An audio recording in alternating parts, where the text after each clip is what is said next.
In this lesson, we'll learn how to animate a camera to follow a dynamic action. So let's say we had to animate a camera following an action sequence. We'd want to do it in a way where the audience really feels involved.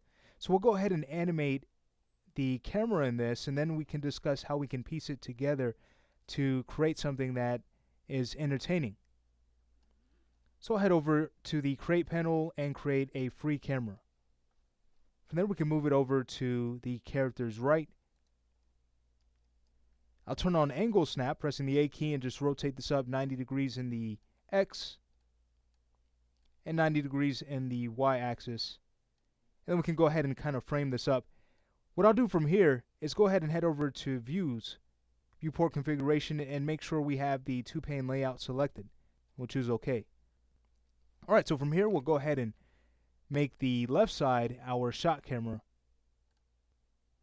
and we'll leave the right side our perspective. And I'll kind of back up the shot camera. We also want to make sure that Show Save Frames is turned on, just pressing Shift F, so we can see what our camera is actually going to capture. I'll just go ahead and back this up and bring it up. Okay, so we'll have this camera following this run and the jump sequence, and then we'll have the character fall out of frame to finish off this shot. So we can turn on Auto Key. We'll go to our key filters and make sure that position and rotation are checked on, and we'll go ahead and set an initial key on frame 1. Alright, let's have this camera now follow our character. We'll go just before he leaps off the building on frame 14, and we'll go ahead and have this camera move over. We can move it down a little bit more to keep him somewhat centered. We don't want him perfectly centered, and we'll discuss that later on in this course. Alright, so now he jumps, and what I'd like to do here is almost have the camera feel as if it's trying to catch up. So let's say we go to about 31, and we'll move the camera in a way where it's following this jump, but we'll position it in a way where the camera is a little bit further behind the character, again to create that feeling as if it's really trying to catch up with what the character is doing. You can see now the character's kind of out of frame, so we'll need to bring up its position, and we can do that on frame 23. Okay, great. And as we're framing this, we don't want to get too close to the character where we can't really see what's happening in the background. We want a good idea of what type of environment he's running through. Alright, let's say we go ahead and have the camera kind of follow the character as he's moving down, but we still want him falling out of frame in the end. Alright, so from here what we can do is go ahead and just focus on the shot camera and hit play and see what we get. Alright, it looks pretty good, but it feels kind of blocky. So let's go ahead and see what could be causing the issue. We'll go ahead and right click and head over to the curve editor with the camera selected. So go back to the perspective and select the camera and bring over the curve editor. Alright, so the reason why we're getting that blocky feel is because of our interpolation.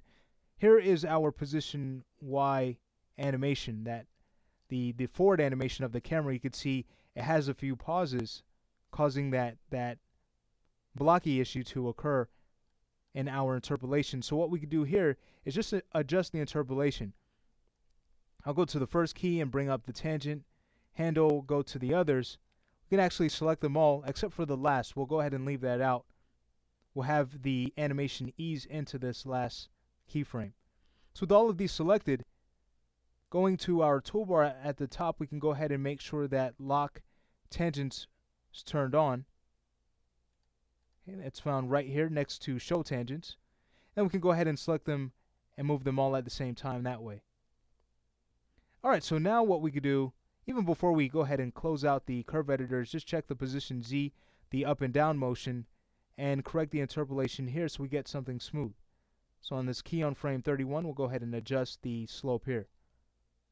Okay, so let's see what we get now. If we were to go ahead and hit play, much better.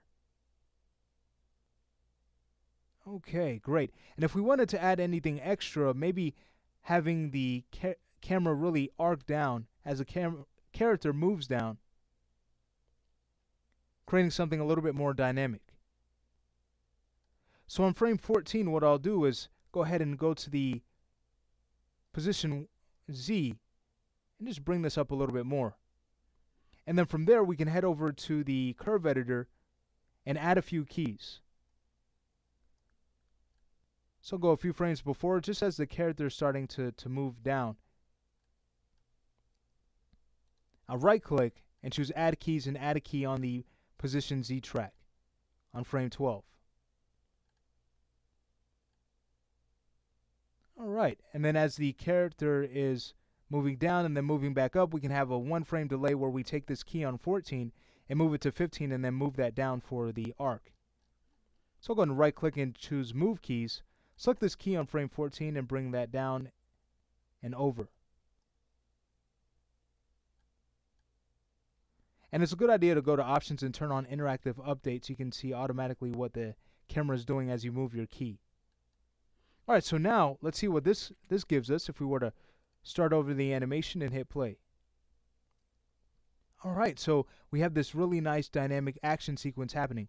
Now let's go ahead and discuss how we can piece this together. Well, what would be a good idea is to actually have this be, let's say, the second shot, and the first one would be a long established shot where we see the character kind of small but still noticeable running through an environment. So just to show you that really quickly, if we were to turn on set key and select our camera and go ahead and just move the camera back in the x-axis, here's what I'm talking about. A long established shot where the character is really running through this environment, and then when he gets about to about this point, we could have that camera zoom in to focus on the action, again making the audience really feel as if they're going through this action themselves, causing our animation in the end to be very entertaining.